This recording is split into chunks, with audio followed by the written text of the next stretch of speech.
सी programming सीखने की series के इस वीडियो में आज हम प्रॉब्लम नंबर 14 को सॉल्व करेंगे। तो आज के इस वीडियो में हम एक सी प्रोग्राम लिखेंगे जो यूज़र द्वारा दिए गए नंबर का स्क्वायर रूट कैलकुलेट करेगा और साथ ही यूज़र द्वारा दिए गए नंबर्स का पावर कैलकुलेशन भी करेगा। इस काम के लिए हम math.h हेडर फाइल को अपने प्रोग्राम में इंक्लूड करेंगे।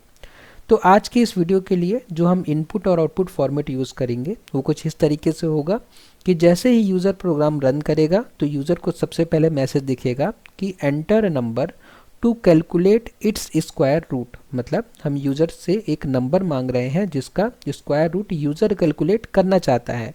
तो मान लीजिए यूज़र ने नंबर दिया 16, मतलब यूज़र देखना चाहता है कि 16 का स्क्वायर रूट क्या होगा। उसके बाद में हम यूज़र को मैसेज दिखाएंगे, दूसरा मैसेज कि enter the base for power calculation. मतलब हम यूज़र को बोल रहे हैं कि जो आप पावर कैलकुलेट करना चाहते हैं ना उसका बेस दीजिए। तो यूज़र ने हमें बेस दिया 2। फिर हमने यूज़र को बोला कि एंटर द पावर या एक्सपोनेंट। मतलब हम यूज़र को बोलना चाह रहे हैं कि आप 2 की पावर में कौन सा नंबर रखना चाह रहे हैं या एक्सपोनेंट आप क्या रखना चाह रहे थे। यूज़र ने हमें इनपुट में दिया 3। अब जब यूज़र ने हमें सारे इनपुट्स दे दिए हैं तो हमारा काम है कि एक सी प्रोग्राम में 16 का स्क्वायर रूट फाइंड करना और 2 की पावर 3 को कैलकुलेट करके यूज़र को आउटपुट देना।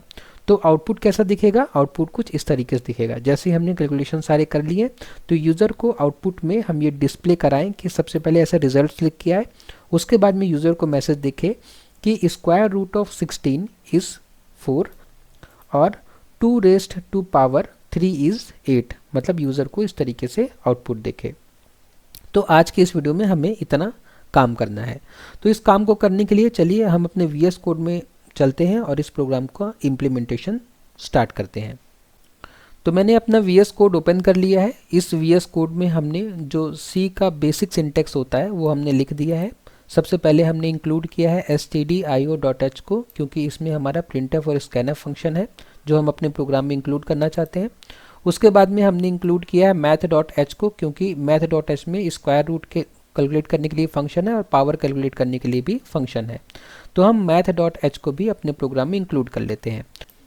उसके बाद हमने क्या किया है, हमने मेन फंक्शन बनाया है और मेन फंक्शन का रिटर्न टाइप इंटीजर है और हमने मेन फंक्शन जहाँ ख़त्म हुआ है वहाँ पे हमने क्या कर दिया, रिटर्न 0, ताकि जब प्रोग्राम सक्सेसफुली एग्जीक्यूट हो जाए तो मेन फंक्शन हमारे ऑपरेटिंग सिस्टम को 0 रिटर्न कर दे और बता दे कि हाँ जो प्रोग्राम रन हो रहा था वो सक्सेसफुली एग्जीक्यूट हो गया या सक्सेसफुली रन हो गया है।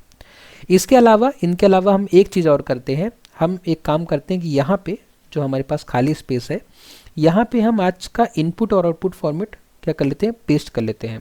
ठीक है, उससे क्या होगा कि जब हम प्रोग्राम बनाएंगे तो हमें एग्जैक्टली पता होगा कि हमें किस टाइप का इनपुट लेना है यूज़र से और किस टाइप का आउटपुट यूज़र को देना है। तो यहाँ पे मैंने ये जो हमें आज का इनपुट आउटपुट फॉर्मेट है उसको मैंने पेस्ट कर दिया है ताकि हमारा काम थोड़ा ज़्यादा स्पीड में हो। इसके बाद चलिए अपना प्रोग्राम बनाना हम शुरू करते हैं। और प्रोग्राम बनाने में जो सबसे पहला स्टेप होता है वो होता है वेरिएबल डिक्लेरेशन। तो हम सबसे पहले वेरिएबल डिक्लेयर करते हैं। तो पहला वेरिएबल हमारा रहेगा नंबर नाम का, क्योंकि हमें यूज़र से नंबर जो लेना है, यूज़र जो हमें नंबर देगा पावर कैलकुलेट करने के लिए, उसको हम नंबर नाम के वेरिएबल में रखेंगे। उसके बाद में इस नंबर का हमें क्या निकालना है, स्क्वायर रूट निकालना है। उसके बाद में हमें बेस और पावर चाहिए क्योंकि हमें पावर कैलकुलेशन भी करना है। तो एक बेस नाम का एक वेरिएबल बना लेते हैं हम और एक पावर नाम का हम वेरिएबल बना लेते हैं। अब ये तीनों वेरिएबल किस टाइप के होंगे ये बड़ा सवाल है। इन तीनों वेरिएबल को हम किसी भी टाइप का रख सकते हैं, लेकिन हम जैसे कि हमें पता है कि जो नंबर का स्क्वायर रूट होता है वो कई बार डेसिमल में आ जाता है। तो अच्छा होगा कि हम इसको फ्लोट टाइप का बना लें। ठीक है, फ्लोट टाइप का बनाना सही रहेगा क्योंकि इससे हमारी डेसिमल वैल्यूज़ भी कवर हो जाएंगी। तो इसके अलावा हमें 2 और वेरिएबल चाहिए होंगे। पहला वेरिएबल चाहिए होगा स्क्वायर रूट का रिजल्ट रखने के लिए और दूसरा वेरिएबल चाहिए होगा पावर का रिजल्ट रखने के लिए। तो मैं वेरिएबल्स बना देता हूँ SQUARE स्क्वायर रिजल्ट। ये वेरिएबल यूज़ होगा स्क्वायर रूट का रिजल्ट स्टोर करने के लिए। उसके बाद में एक और वेरिएबल बनाता हूँ POW रिजल्ट SULT। इसके बाद हमें यूज़र को मैसेज देना है कि enter a number to calculate its square root. ये मैसेज हमें यूज़र को देना है। तो इस मैसेज को देने के लिए हमें क्या करना पड़ेगा, प्रिंटफ फंक्शन का यूज़ करना पड़ेगा। तो मैं प्रिंटफ फंक्शन यहाँ लिख लेता हूँ और प्रिंटफ फंक्शन के अंदर डबल कोट्स पे लगा देता हूँ। और डबल कोट्स लगाने के बाद मैं क्या करता हूँ, इस प्रिंटफ फंक्शन को कॉपी कर लेता हूँ, क्योंकि हमें कम से कम 3 बार प्रिंटफ फंक्शन लिखना पड़ेगा इन 3 मैसेज को यूज़र को दिखाने के लिए। तो जो मैंने कॉपी किया था मुझे फिर से कॉपी करना पड़ेगा।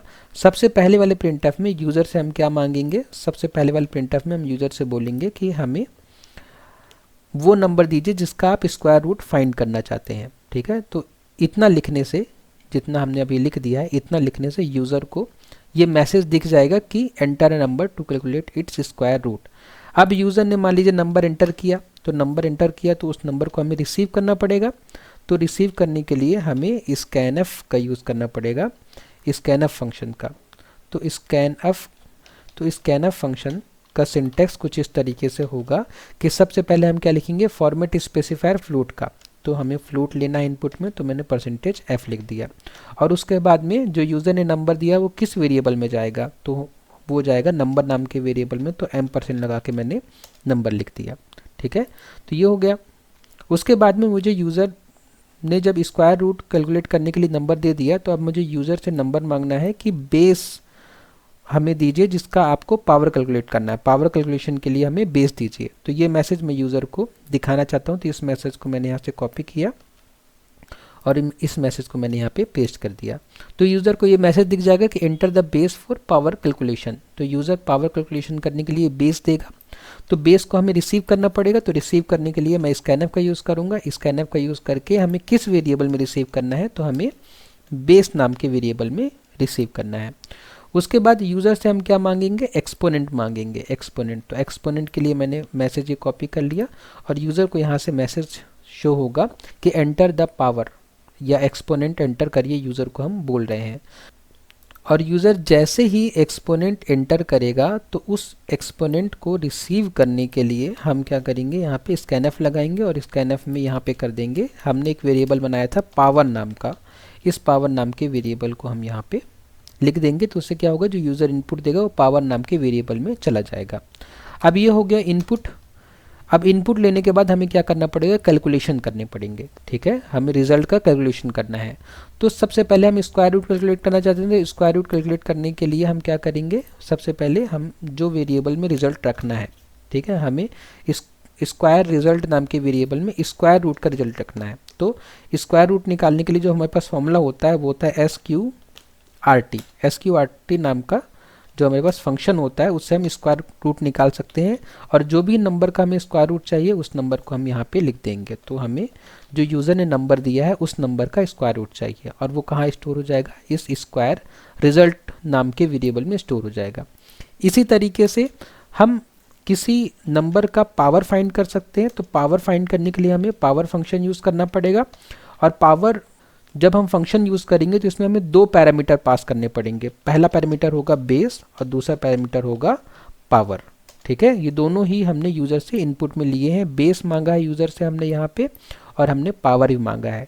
तो इस फंक्शन में हमने बेस और पावर पास किया, तो ये फंक्शन हमें इसका कैलकुलेशन करके हमें रिजल्ट दे देगा। और इस रिजल्ट को हमें स्टोर करने के लिए हमने एक वेरिएबल बनाया है। इस वेरिएबल को हम यहाँ पे लिख देंगे और यहाँ पे असाइनमेंट ऑपरेटर लगा देंगे। तो उससे क्या होगा कि पावर कैलकुलेट होकर POV रिजल्ट नाम के इस वेरिएबल में हमारा आंसर स्टोर हो जाएगा। इसके बाद हमें क्या करना है, अब हमें देखना पड़ेगा आउटपुट फॉर्मेट में। आउटपुट फॉर्मेट में सबसे पहले हमें क्या करना है, ऐसा रिजल्ट्स लिख के आए। तो रिजल्ट्स लिख के आए तो उसके लिए हमें क्या करना पड़ेगा, सबसे पहले हमें लिखना पड़ेगा यहाँ पे printf। ठीक है, तो सबसे पहले मैं यहाँ लिख देता हूँ printf। तो printf मैंने लिख दिया। printf लिखने के बाद मैं डबल कोट्स लगा दूंगा। डबल कोट्स लगाने के बाद स्लैश n लगा दूंगा, क्योंकि रिजल्ट हमें सारा नेक्स्ट लाइन में चाहिए। ठीक है, और 3 बार हमें printf करना पड़ेगा। तो मैं यहाँ पे कर लेता हूँ 1 बार, 2 बार और 3 बार। ठीक है, कॉपी पेस्ट कर लिया ताकि हमारा ये सॉल्यूशन जल्दी इम्प्लीमेंट हो जाए। इसके बाद हमें सबसे पहले क्या प्रिंट कराना है, ऐसे रिजल्ट्स लिख के आए। तो मैं इसको कॉपी कर लेता हूँ और ये रिजल्ट्स लिख के ऐसे आ जाएगा। ठीक है, कंट्रोल चला गया नेक्स्ट लाइन में। उसके बाद में हमें आउटपुट में ये देना है। ठीक है, तो ये देना है, तो पहले इसको कॉपी कर लेता हूँ, फिर हम इसको सही से फॉर्मेटिंग करेंगे। ठीक है, मैंने कॉपी कर लिया और यहाँ पे मैंने इसको ऐसे लिख दिया, ठीक है। लेकिन अभी ये सही नहीं है, हमें ऐसे नहीं चाहिए, हमें क्या चाहिए, स्क्वायर रूट ऑफ जो यूज़र ने नंबर दिया है, तो यूज़र ने जो नंबर दिया है वो वेरिएबल होगा, तो वेरिएबल की वैल्यू प्रिंट करने के लिए हम प्रिंटफ में हम क्या करते हैं, फॉर्मेट स्पेसिफायर का यूज़ करते हैं, ठीक है। तो square root of percentage F is percentage F, ठीक है। Square root of percentage F is percentage F, और हमें क्या करना है कि दशमलव के बाद में 2 ही डिजिट आउटपुट में चाहिए, तो मैं यहाँ पे 0.2 और यहाँ पे 0.2 कर लेता हूँ। अब पहले वाले परसेंटेज एफ की वैल्यू किस वेरिएबल में है, क्योंकि हमें यहाँ क्या पता है, स्क्वायर रूट ऑफ परसेंटेज मतलब किस नंबर का, तो यहाँ पे नंबर नाम के वेरिएबल में हमने वो नंबर रखा है जिसका हमें स्क्वायर रूट निकालना है, और स्क्वायर रूट कैलकुलेट होने के बाद यहाँ पे हमें प्रिंट कराना है। तो इस फॉर्मेट स्पेसिफायर के लिए हमने क्या वेरिएबल यूज़ किया है, हमने ये वेरिएबल यूज़ किया है।